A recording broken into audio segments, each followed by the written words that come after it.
त्रिकोणमिति का क्वेश्चन है जो परीक्षा के व्यू से है। cos 48 degree into cos 23 degree into cosec 42 degree into cosec 67 degree बराबर 1। कितना पुराना? 1। यहाँ पर लिख देते हैं 1 पुराना, कितना इसको मिटा देते हैं। ठीक है, कितना पुराना है? 1। इसको यहाँ पर डायरेक्ट क्वेश्चन नहीं लिखे, हम सवाल बनाते हैं। H S L H S बराबर लिखे, ये कॉस है, इसको लिखते हैं कॉस इंटू 90 डिग्री माइनस, ठीक है, माइनस यह 48 को घटाओगे 90 में से, घटाने पर हमको आएगा कितना? 42 हो गया। यहाँ इंटू डालते हैं, फिर इसको भी इसी प्रकार करेंगे। कॉस इंटू 90 माइनस, इसको जब हम 23 घटाएंगे तो 67 आ जाएगा। ठीक है, यह 23 को 90 में से घटाएंगे तो 67 आ जाएगा, यह 67 लिख दिए। बाकी यह दोनों को इसी प्रकार हम उतार देते हैं। 42 degree into cosec 67 degree, clear. अब यहाँ देखो, cos into 90 degree minus theta बराबर होता है साइन थीटा। तो यहाँ पर देखो, यहाँ लिखेंगे हम साइन और थीटा का जगह कितना? 42। यहाँ 42 डाल देते हैं। इंटू इसको भी कॉस इंटू 90 डिग्री माइनस 67, इसको भी लिखेंगे sine 67 degree into cosec 42 degree into cosec 67 degree. अब यहाँ पर ध्यान दो, साइन 42 और कॉसेक 42, यह 42 और 42 को एक साथ करेंगे गुना, साइन 42 गुना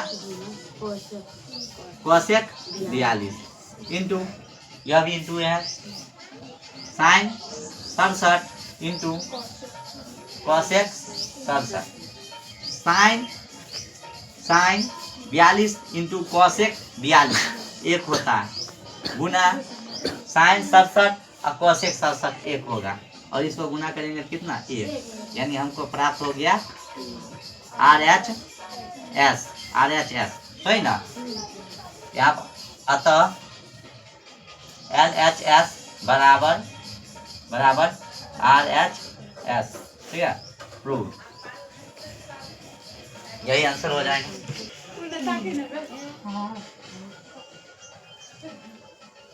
ओके, क्वेश्चन नंबर 9। क्वेश्चन 9 में क्या कहता है? माध्य निकालने के लिए यह स्ट्रक्चर दे दिया है, चर का मान इस प्रकार दे दिया है, बारंबारता इस प्रकार दे दिया। माध्य का सूत्र होगा, पहले लिख देते हैं, A बराबर, इसको जो मानते हैं x, ठीक है, इसको f, यहाँ पर लिखेंगे x1 f1 plus x2 f2 x3 f3 x4 f4 ditto ऐसे देते हैं, जितना भी बढ़ेगा बढ़ सकता है, बट्टा f1 plus f2 plus f3 ditto fn, और यहाँ पर भी xn कर देते हैं। ठीक है, इस प्रकार यह सूत्र हो गया। ठीक है, A बराबर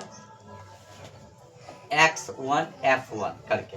अब यहाँ पर बैठाते हैं x1 का मान कितना लेंगे? 2, क्लियर। बीच में क्या संबंध है? गुना का। f का मान कितना?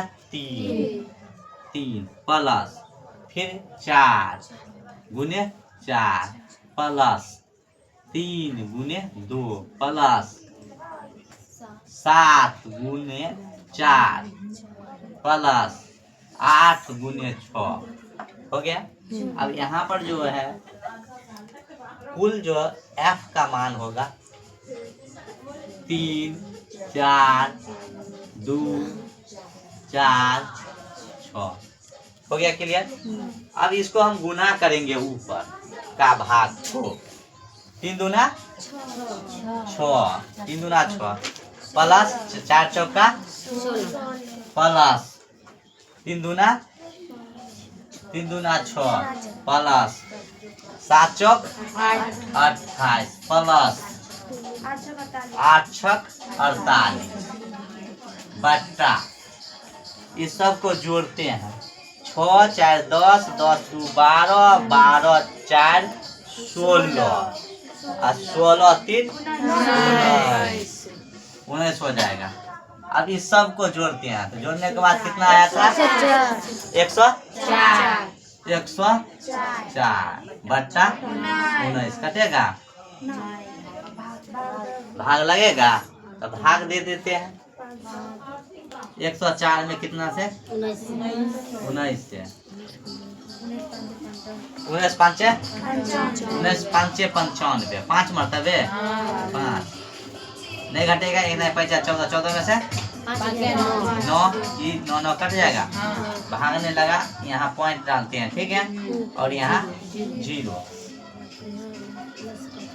19 छक 76 19 5 95 ज्यादा हो जाएगा 19 छक चौक ना 76 फिर 10 में से 6 गया 4 ये बच गया 1 इसमें 8 में से 1 के बजा 14 फिर क्या करेंगे 1 0 डालेंगे 133 यानी 7 इसको लिख देते हैं 5.47 ठीक है एक अंक और निकालेंगे तो निकाल सकते हैं मतलब इतना पर भी छोड़ सकते हैं ठीक है इसको मिटा देते हैं यही आंसर हो गया ठीक है यही आंसर 5.47